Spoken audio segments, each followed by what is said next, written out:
Assalamualaikum warahmatullahi wabarakatuh. Manapun teman-teman berada.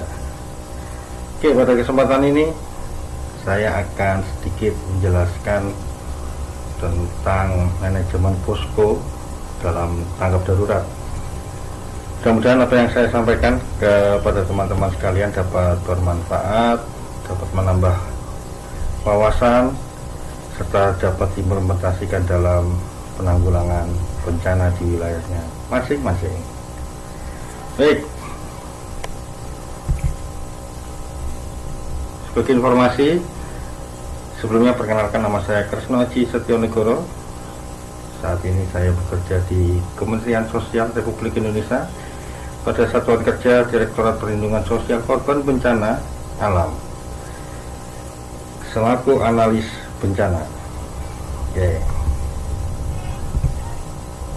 Oke, sebagai mana yang saya sampaikan di awal, kita akan berbagi ilmu tentang manajemen posko atau poskomando dalam penanggulangan bencana.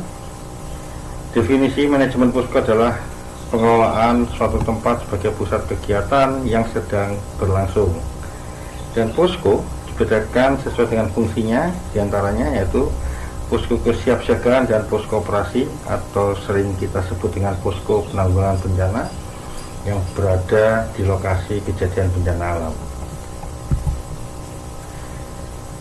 Definisi terkait dengan posko kesiapsiagaan adalah posko ini diaktifkan guna mengantisipasi kejadian bencana yang diperkirakan akan terjadi di wilayah tersebut.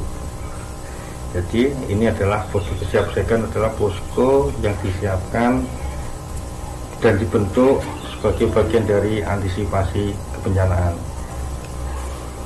Posko ini dapat didirikan baik di tingkat desa, kelurahan, kecamatan, ataupun tingkat kabupaten kota, bahkan sampai dengan tingkat provinsi, yang bersifat sebagai pusat koordinasi dan informasi awal di wilayah kejadian bencana. Lalu terkait dengan posko operasi atau posko penanggulangan bencana, posko ini diaktifkan sebagai upaya penanganan dan penanggulangan bencana yang sedang terjadi. Jadi kalau teman-teman berada di wilayah-wilayah kejadian bencana alam, pasti teman-teman akan menemukan posko induk atau posko penanggulangan bencana di wilayah tersebut. Posko ini dibentuk di wilayah terdampak bencana, baik di tingkat desa, kelurahan, kecamatan, bahkan di tingkat kabupaten kota ataupun provinsi, tergantung skala kejadian bencana alam tersebut. Posko ini bersifat sebagai pusat koordinasi, pusat data dan informasi, sebagai pusat pengendalian operasi penyelamatan, sebagai pusat sheltering atau pengungsian, sebagai pusat logistik maupun pusat distribusi bantuan.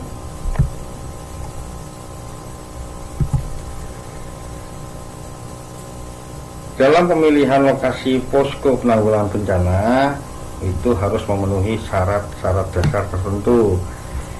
Yang pertama adalah tempat yang paling aman dari segala macam kemungkinan bahaya bencana, terutama bencana susulan yang akan terjadi. Lalu lokasi yang mudah dijangkau, baik itu menggunakan kendaraan motor, mobil, atau bahkan truk sekalipun, untuk mempermudah dalam distribusi bantuan logistik yang ada, serta mempermudah dalam melakukan evakuasi penyelamatan di lokasi bencana. Lalu lokasi posko itu harus mudah dikenali, seperti contoh balai desa, kantor kecamatan, kantor kepala daerah, agar dapat mempermudah koordinasi lintas instansi, baik dari pusat, provinsi, ataupun kabupaten kota, lintas satuan kerja, OPD, lintas relawan yang akan membantu. Jadi agar mempermudah kondisi di lapangan, agar mudah dikenali baik oleh donatur maupun masyarakat sekitar. Jadi kalau dalam penanganan bencana, posko ini siapapun sudah tahu harus kemana mereka berkoordinasi. Tujuannya harus mudah dikenali. Dan yang pasti posko ini harus berada di wilayah kejadian bencana alam. Karena apa? Di dalam posko ini harus berada di satu wilayah kejadian bencana alam untuk mempermudah koordinasi maupun distribusi bantuan. Fasilitas standar posko penanggulangan bencana secara umum itu harus memiliki ruangan yang cukup sebagai tempat koordinasi dan rapat. Yang pasti harus memiliki aliran listrik sebagai sumber penerangan dan alat penggerak alat komunikasi, memiliki fasilitas kamar mandi dan WC. Terdapat ruangan untuk menyimpan dengan aman semua perlengkapan, data dan arsip secara aman ketika posko harus ditutup dalam melaksanakan kegiatan-kegiatan di luar keposkoan. Dan bila perlu, di dalam posko PB juga harus memiliki dapur umum tersendiri untuk dapat mensupport logistik petugas posko. Lalu harus memiliki fasilitas SDM, diantaranya adalah petugas posko. Lalu ada struktur organisasi dan penjadwalan petugas posko, serta harus ada penanggung jawab posko. Selain itu harus dilengkapi fasilitas administrasi seperti buku tamu, buku jurnal kegiatan, buku catatan komunikasi ataupun buku catatan-catatan lain. Selain itu, fasilitas publikasi data dan operasi dalam posko itu harus tersedia peta wilayah rawan bencana di daerah tersebut, memiliki peta situasi, peta topografi, ada papan pengumuman yang berisi kejadiannya apa, berapa jumlah terdampak, berapa jumlah korban, berapa jumlah kerugian, di mana saja lokasi kejadiannya, di mana saja lokasi terdampaknya. Itu guna terkait dengan papan pengumuman. Selain itu juga harus ada papan tulis sebagai bagian bentuk koordinasi. Terdapat daftar instansi, lembaga atau dinas terkait beserta alamat, nomor telepon yang dapat dihubungi, serta data-data yang diperlukan. Baik, selanjutnya di dalam posko tersebut harus ada fasilitas komunikasi berupa perangkat komunikasi, baik radio komunikasi seperti HT, telepon atau radio biasa yang bersumber mungkin menggunakan pancaran FM ataupun AM, yang dapat digunakan sebagai sumber informasi tambahan dalam penanggulangan bencana. Selain itu, harus memiliki alat komunikasi alternatif sebagai antisipasi ketika jaringan listrik, jaringan sinyal itu tidak dapat digunakan. Ketika ada peringatan-peringatan bahaya, dapat menggunakan alat komunikasi alternatif berupa contoh seperti halnya kentongan. Dan ini harus disepakati nada-nada kentongan. Kalau satu pukulan itu apa, dua pukulan itu apa, dan tiga pukulan dan seterusnya seperti apa, itu harus menjadi kesepakatan ketika alat komunikasi modern tidak dapat dipergunakan, sehingga harus menggunakan alat komunikasi alternatif tersebut. Selain itu, dalam posko atau poskomando itu harus terdapat fasilitas transportasi yang sewaktu-waktu dapat digunakan untuk berbagai kegiatan keposkoan. Dan statusnya alat transportasi ini harus disiagakan sebagai bentuk supporting petugas posko dalam melakukan penanggulangan bencana yang terjadi di wilayah tersebut. Selain itu, harus ada fasilitas logistik, karena ini merupakan salah satu faktor yang paling penting sebagai pendukung utama dalam kegiatan keposkoan. Sehingga yang perlu digarisbawahi adalah logistik atau pengadaan logistik tidak dapat diabaikan dalam penanggulangan bencana. Selain itu, dalam keposkoan harus ada fasilitas pendukung seperti halnya peralatan navigasi, seperti halnya kompas, ada peralatan P3K, lalu adalah peralatan penerangan lainnya seperti halnya senter dan lain-lain, serta kelengkapan-kelengkapan lainnya. Itu harus ada di posko untuk membackup hal-hal urgensi yang memang sifatnya sangat urgent. Selain itu, fasilitas-fasilitas lain yang disesuaikan dengan kondisi yang ada di lokasi kejadian bencana alam. Di dalam struktur organisasi atau struktur keposkoan itu terdapat koordinator yang bertugas mengendalikan kondisi keposkoan, lalu membuat jadwal piket secara rutin 24 jam sehari, lalu sebagai koordinator dalam berkoordinasi dengan unsur pemerintah kecamatan atau desa setempat di wilayah kejadian bencana, membuat laporan berkala baik itu harian ataupun mingguan yang juga disampaikan kepada pemerintah kecamatan atau desa di wilayah kejadian, lalu mempersiapkan kelengkapan posko termasuk logistik petugas posko bila dianggap perlu.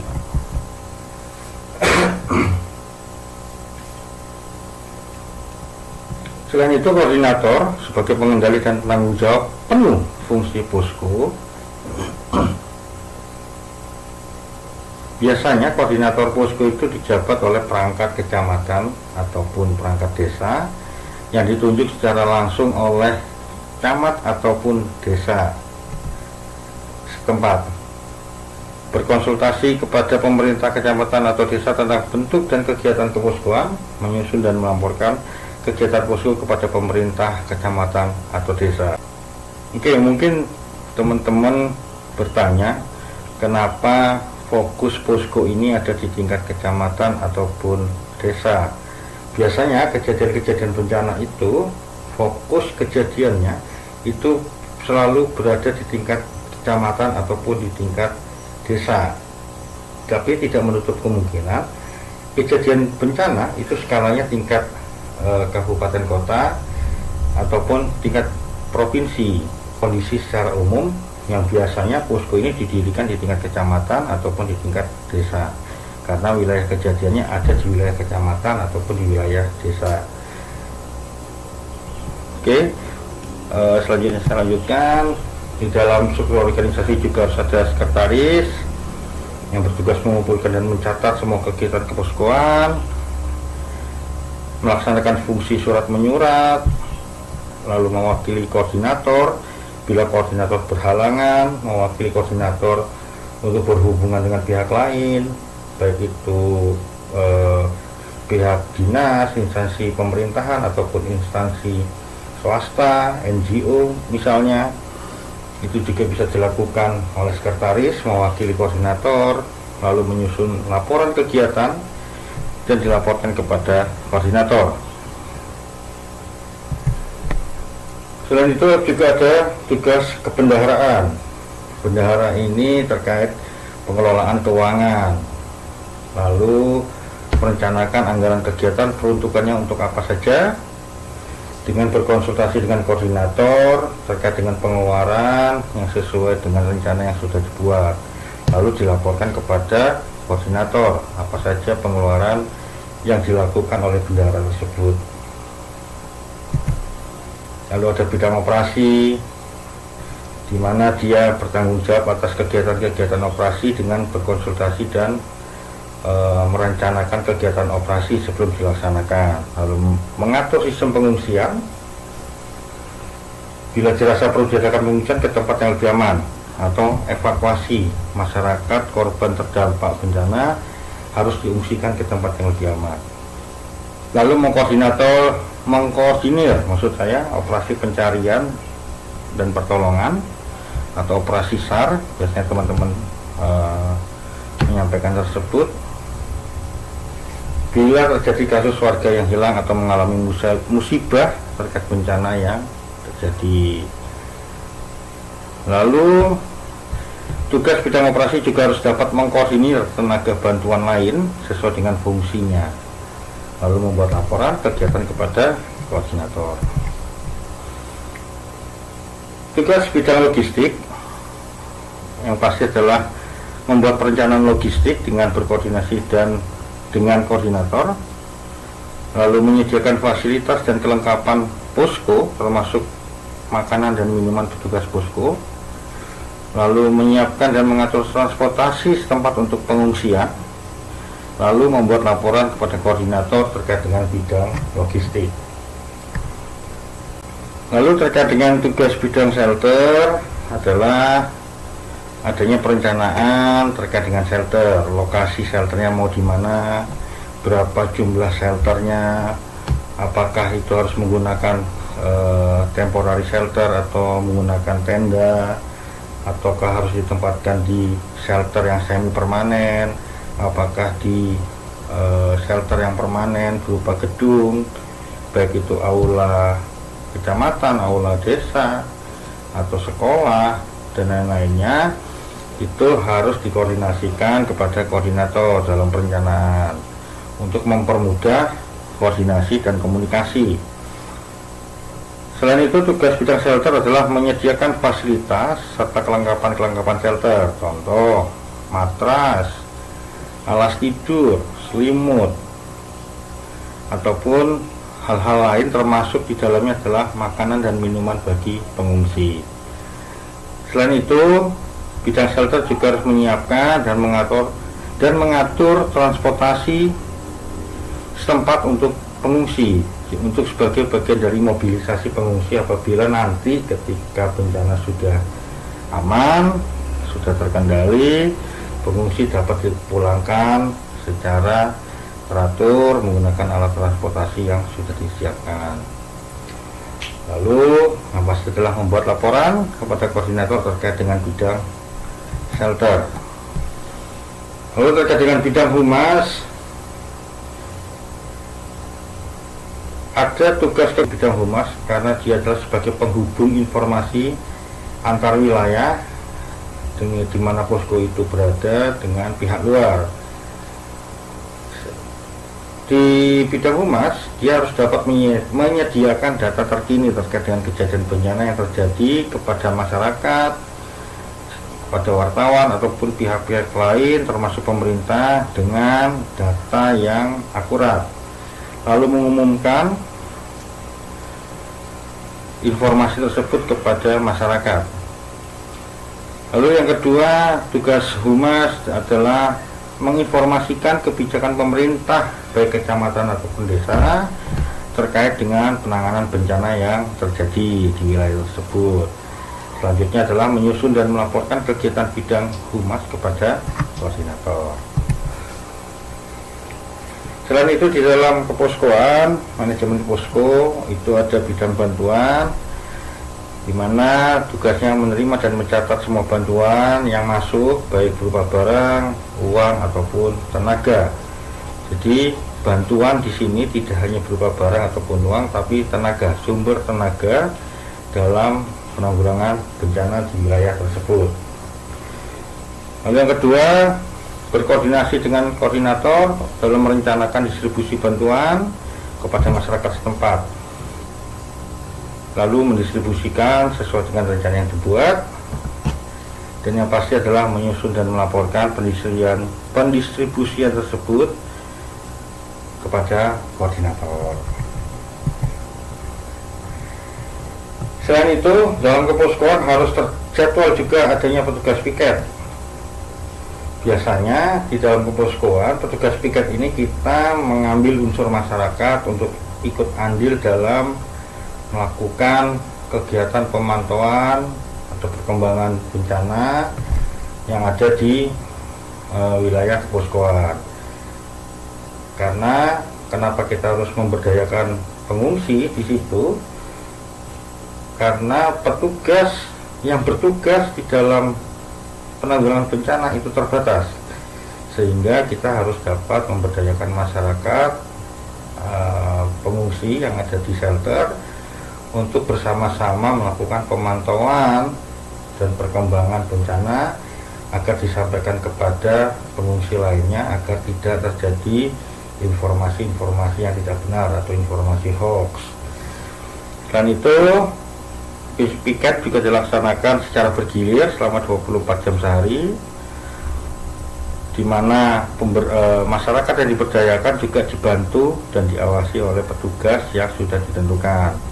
Biasanya di malam hari untuk saling mendukung kondisi aman dan tertibnya lingkungan pengungsian di posko penanggulangan bencana. Selain itu, petugas piket juga harus menyusun dan melaporkan kegiatan piket serta melaporkan situasi selama jadwal piketnya kepada koordinator posko. Oke, itu yang dapat saya sampaikan kepada teman-teman sekalian. Mudah-mudahan bermanfaat. Tidak lupa saya sampaikan apabila informasi yang saya sampaikan bermanfaat buat teman-teman, jangan lupa di subscribe channel saya, lalu di like, di share kepada teman-teman agar kita dapat saling berbagi informasi yang membangun. Terima kasih atas perhatiannya teman-teman sekalian. Tetap stay tune in my channel. Salam Surabaya Metal.